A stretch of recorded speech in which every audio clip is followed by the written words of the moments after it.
Welcome back to another exciting episode of Cyber Defense TV. I'm your host, Annabelle Thomas, and today we're diving into one of the biggest challenges in cybersecurity, finding real vulnerabilities in software without drowning security teams in false positives.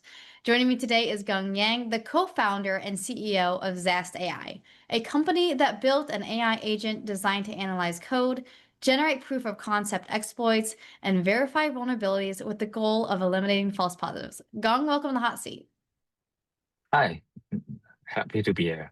Yes, excited for you to be on today. Now, security teams have struggled with false positives, I feel like, in application security for years. From your perspective, why has this been such a persistent problem in traditional code security tools?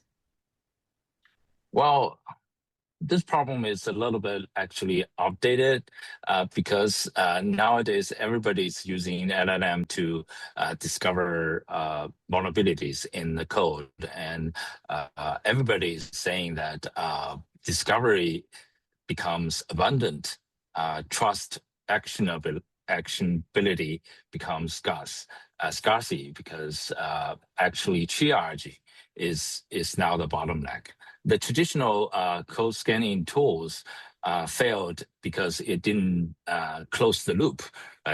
Human researchers will generate POC against running instance to verify the vulnerability is actually exploitable. Although you can argue saying that you should fix them all for defense in depth, but actually everybody's resource and time are limited. You have to pick the priorities. Obviously, you should focus your resource on the exploitable ones first, right? Current problem is there are just too many 0 days on the wild, and people just don't have enough resource and time to fix them all in time. Yeah, I think that's the problem. Right. And I think that's a huge problem that a lot of organizations face now with the advancement of AI and everyone adopting AI and implementing as fast as you can. It does also create those risks and bottlenecks. Now, I know Zast AI has developed an AI agent designed specifically for vulnerability research. Can you talk a little bit about that and explain how the agent works, particularly how it analyzes code, generates the POC exploits, and the verification piece of that? Right.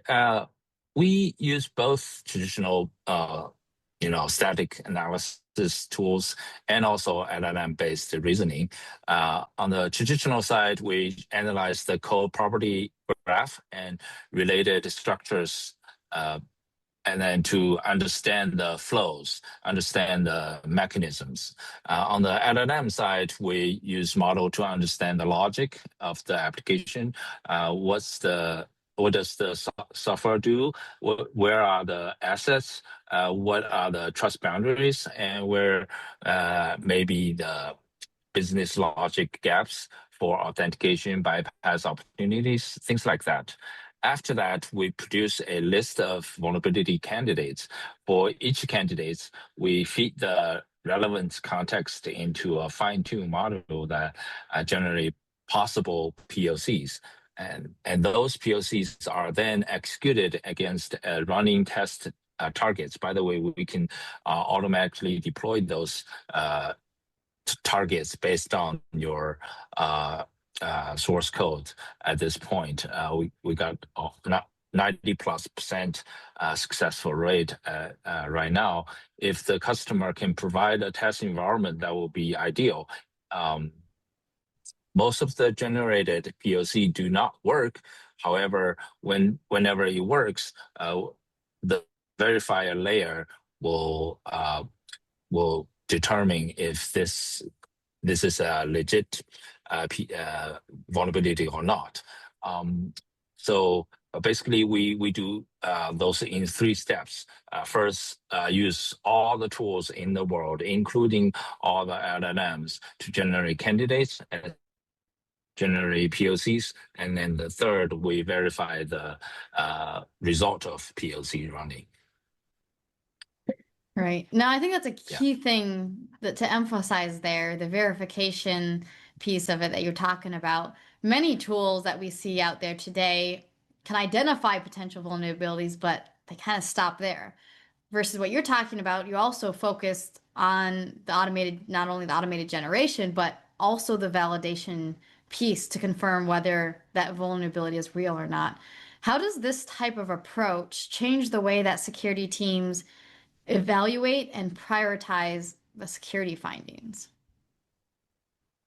Right. I think it changed the conversation completely. Traditionally, when developer and researcher disagree, right, they go back and forth over whether something's really a bug, if this is a defense in depth, if it is reachable, it's dangerous enough, does it have a real impact, and so on and so forth. Eventually, the only thing that settled the debate is usually a working POC. Without that, the author and the maintainer always have a legitimate reason to reject the claim. Recently, the AI generates so many so-called vulnerabilities that some of the bug bounty program actually shut down because you can't prove you don't have enough time to triage them all, right? Yeah, so I think that right now the bottom line is at the verification layer. We use we differentiate the vulnerabilities in two different types. One, if it's we call it syntax-based vulnerabilities. In those verification layer, we use software 1.0 deterministic code to verify them. For the syntax layer, for the logic bugs, we use multiple different large model to verify the exploit does make sense in the business sense. And so far, we haven't seen a false positive yet. So yeah, I think right now it's super important to triage them correctly and prioritize the ones are exploitable in the wild. And that's huge too to have. I have not found any false positives whatsoever. I know a lot of companies can't say that. Now, your research has identified vulnerabilities across widely used software projects and contributed many CVEs back to the ecosystem. What kind of vulnerabilities is your AI agent particularly effective at discovering?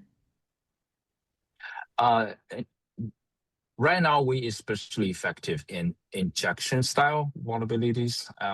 That's probably true for most of the tools out there.